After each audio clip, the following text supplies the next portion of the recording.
8월의 첫날이죠. 화창한 날씨와 함께 목요일 아침 이슈레이더 시작하겠습니다. 신인규 기자, 안녕하세요. 안녕하십니까. 자, 오늘 키워드 4개가 있습니다. 통화정책, HBM, 율촌화학, 뱅크웨어 글로벌 새로 이제 공모할 것 같습니다.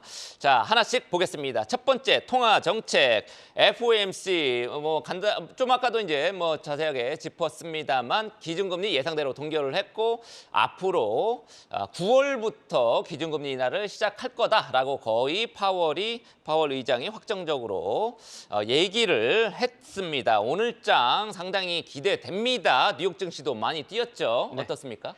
일단 이번에 제롬 파월 의장의 발언을 일단 경제를 약간 넘어서 정치의 영역으로 봤을 때 트럼프와 같은 어떤 유력 후보에 움직이지 않겠다라는 거를 시장에 다시 한번 확인시켜줬기 때문에 의미가 하나 있다고 볼 수가 있겠고요. 물론 오늘 미국장 상승 요인 FOMC 하나 때문만은 아닐 겁니다. 엔비디아도 굉장히 많이 올랐고 메타, 퀄컴 이런 기술주들이 시장의 기대를 충족하는 실적들을 발표해주면서 전망들을 내놓으면서 이런 긍정적인 영향이 중첩됐다라고 볼 수가 있겠는데 일단 시장이 미국의 연준이 중앙은행이 9월엔 기준금리 내리겠구나라는 생각을 갖게 해줬다는 측면에서 기술주, 성장주에 긍정적인 영향을 줬다고 볼 수가 있겠습니다. 물론 FOMC 관련해서 살펴보셔야 될 거는 이 시장의 반응이 하루 사이에도 바뀌어 왔다는 점. 그러니까 예를 들어서 금리 인하 기대감에 들뜬 시장이 좀 차분해져서 앞으로 나올 고용 안 좋게 되면은 이거 경기 침체를 미리 미국이 대비하는 거 아닌가 이런 생각도 갖게 될 수가 있기 때문에 오늘 올랐다가 내일 내리는 이런 하루 이틀간의 변동성이 항상 FOMC 때는 있어 왔음을 참고하셔야겠지만 일단 현재까지의 증시 상황 밀어보면 국내에서도 IT, 로봇 같은 성장주들에게는 긍정적인 환경이 오늘 미국장이 만들어줬다라고 볼 수가 있겠습니다. 예, 나중에는 모르겠고 하여튼 오늘장은 좋을 것 같습니다. 나스닥 2.6%나 뛰었고 맞습니다. 필라델피아 반도체 지수 7%, 엔비디아 13% 말이 됩니까? 이렇게 하루 동안 뛰었습니다. 엔비디아 시가총액 우리 돈으로 4천조 원 되는데 그렇게 큰 종목이 급등을 했단 말이죠. 어찌됐든 근데 일본 BOJ가 일본은행은 어제 기준금리를 높였단 말이죠. 네. N달러 환율 하락에 큰 영향을 끼쳤습니다. 엔화가 강세로 가는 건데 요거 이제 좀 짚어봐야 될 것 같습니다. 우리 국내장에도 영향을 끼칠 것이기 때문에 일단은 변수가 되지 않을까라는 측면에서는 앞으로 일어날 일들에 대한 예방주사를 미리 맞았다고 보는 게 조금 더 타당하다는 얘기가 증권가에선 나오고 있습니다. 거기다가 하나 더 살펴봐야 될 게 아까 앵커께서 잘 짚어주셨지만 엔비디아 시총이 지금 4천조가 넘어가는데 하루 만에 13%가 왔다 갔다 했다는 건 그동안의 시장의 증시 대기자금 한모니가 다른 데 크게 가지 않았다는 점을 볼 수도 있겠습니다. 그러니까 큰 틀에서 불확실성 해소로 시장이 인식할 가능성이 있다는 것이고 그 증거가 조금씩 나오고 있다는 건데 일단은 지금 어제 BOJ의 깜짝 금리 인상은 저희가 깜짝이라고 표현합니다만 시장에서 예측 그렇게 많이 안 했던 거였습니다. 어쨌든 15베이시스 포인트 올릴 것이라고 생각 안 했다가 올렸는데 이렇게 되면 어떤 효과가 나오냐? 연내에 더 이상의 금리 인상 없을 가능성까지 지금 증권가에선 예상을 하고 있습니다. 이게 물론 BOJ 그러니까 일본은행의 금리 인상이 계속되면은 우리나라의 금리 인하가 곧 있을 것이기 때문에 이 흐름과 맞물려서 우리 증시에 악영향을 끼치는 외화 유출이 일어날 수도 있지 않을까 걱정할 수도 있겠습니다만 이 시점을 봤을 때 일본은행이 지금 하고 있는 것이 결국 시장에 풀린 돈을 축소하는 회수하는 측면이지 금리를 급격하게 올리는 긴축 정책이라고 바로 보기에는 아직도 미국과 일본의 금리 차 크기 때문에 그런 점들을 가늠을 해봐야 된다는 것이고 하여튼 추가적으로 일본은행이 금리를 또 올릴 가능성은 지금으로서는 좀 낮다. 이렇게 이번에 올렸기 건가요? 때문에 그렇습니다. 그래서 네. 하반기 이후에 추가로 금리를 올릴 가능성이 낮다라고 보는 것이 이제 KB증권이라든가 NH증권 같은 곳이고요. 상상인증권 같은 이제 다른 증권사에서도 엔화 가치의 변수를 줄 연내 금리 추가 인상 가능성 일본이 쉽사리 하지 못할 것이라는 분석이 나옵니다. 그만큼 시장의 예상을 뛰어넘는 조치가 하반기 초에 나왔으니까 엔화의 추가 급등을 이끌 변수가 그만큼 더 적어졌다 이렇게 보는 해석들입니다. 네, 엔화 약세가 우리 수주에는 조금 부담이 돼 오긴 했죠. 강세가 조금 유리하긴 한데 급격한 강세는 바람직하지 않을 것 같고요. 네. 다음 이슈 보겠습니다.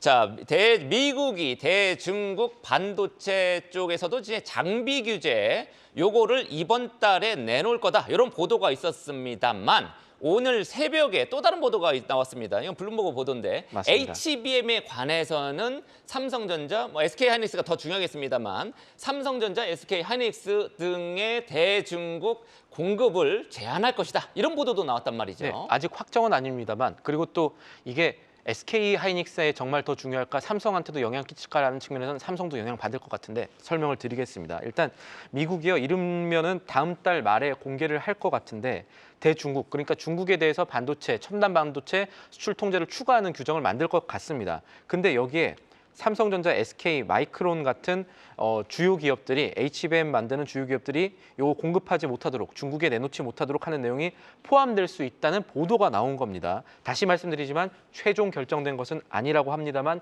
이런 보도가 투자 심리에 영향을 미칠 수는 있겠죠.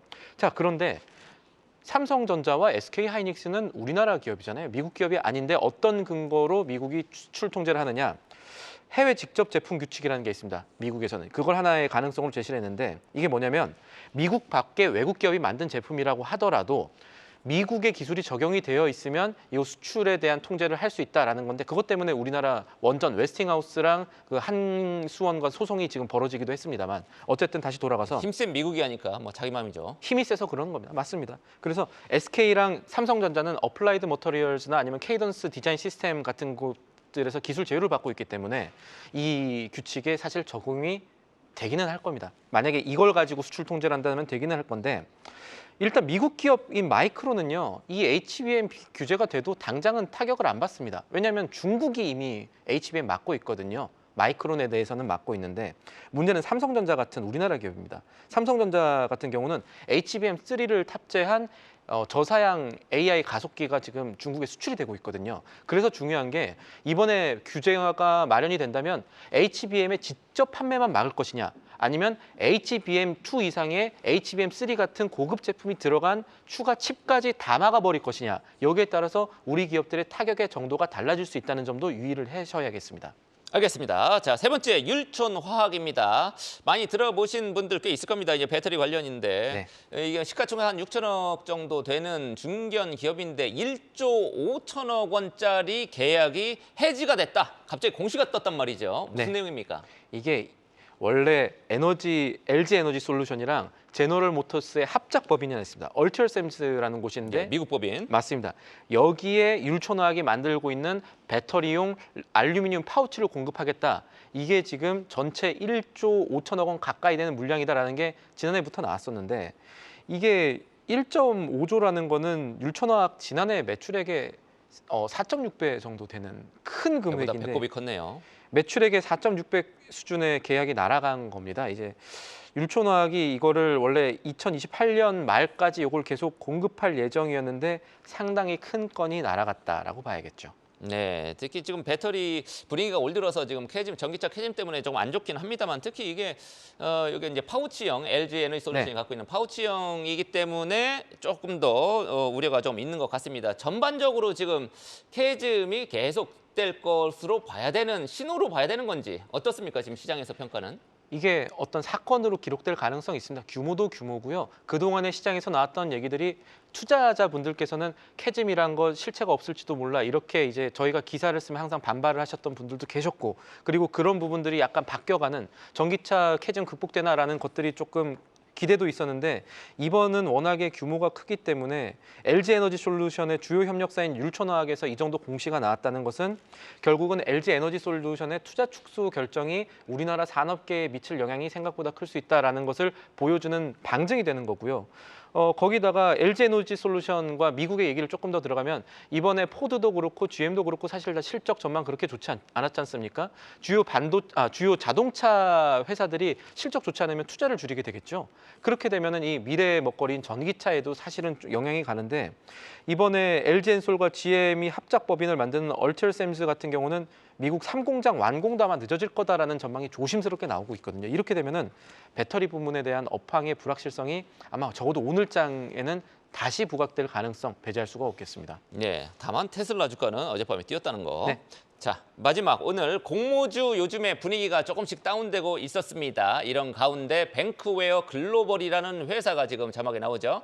이 회사가 IPO를 하는데 희망밴드 하단에 굉장히 이례적으로 보는데 하단으로 공모가를 결정했단 말이죠. 어떤 의미가 있습니까? 이게 왜 이례적이라고 말씀을 하셨냐면 올해 들어서 항상 공모주는 희망 가격의 상단 혹은 상단 이상의 위치를 했다가 넘은 적도 많았죠. 넘는 적이 더 많았습니다. 그래서 오히려 공모가가 너무 높으니 보니까 최근에는 이 따따상 없는 게 공모가가 너무 높게 책정돼서 그런 거 아니냐라는 얘기까지 나오면서 공모주 과열 이거 정상화해야 된다라는 얘기까지 나왔었는데 이번에 올해 처음으로 공모가가 희망 가격 상단도 못 달성한 기업이 나온 겁니다. 이 뱅크웨어 글로벌이라는 데는 금융사들의 정보화 시스템 담당하는 이제 외주사 개념이라고 생각하시면 될 것 같은데 이제 회사 입장에서는 어떻게 설명을 했냐면 최근에 공모가 과열 논란에 시장 친화적인 공모가를 확정했다라고 설명을 하지만 그 공모가는 회사가 확정한 것이 아니라 이 옆에서 수요를 예측하는 증권사 기관들이 확정했다는 점을 한번 보셔야 될 것 같고 거기다 기관들의 의무 확약 비율도 굉장히 낮습니다. 그러니까 사실 저희가 이 증시 활성화 측면에서는 잘 되면 좋겠습니다만 지금 분위기가 아주 좋지는 않을 수 있다라는 점을 말씀드려야 될 것 저희들 같고 또 팔 준비하는 거죠. 맞습니다. 그래서 후에. 일반 청약이 아마 오늘 내일까지 되는데 이 결과들을 다시 한번 봐야 될 것 같고 경쟁률도 사실 그렇게 높은 편은 아니었습니다. 이게 왜 그러냐면 일단 하나 이 업황이 안 그러니까 이 공모주에 대한 열기가 안 좋은 걸 수도 있겠습니다만 이 회사 자체가 경영과 재무 상태가 최근에 좀 악화가 됐기 때문에 그렇습니다. 예. 적자 내고 있죠. 적자 내고 있고 올해 1분기 기준으로 자본 잠식률이 마이너스 52%. 그러니까 자본 잠식률이 52%로 보시면 됩니다. 그래서 지금 이런 경우에 최근에 공모주 과열이 지금 진정되고 있다. 아니면 공모주가 점점 소위 말하면 재미가 없어진다라는 이런 투자 심리에 영향을 좀 줄 수 있을지 이거를 조금 따져봐야 되겠습니다. 네, 자본 잠식하고 뭐 이런 기업들은 이제 상장할 때 좀 심사를 좀 사실은 했으면 좋겠습니다. 그게 조금 더 저희가 네. 해야 될 숙제이기도 합니다. 우리 시장이. 네, 우리 파도 사태 우리 그때 좀 많이 봤었죠. 물론 뱅크웨어 글로벌이 그렇다는 얘기는 아닙니다만. 자, 지금까지 신규 기자였습니다. 계속해서 다양한 경제 이슈를 알고 싶다면 구독과 좋아요, 알림 설정 부탁드립니다. AI 캐스터 권미정이었습니다.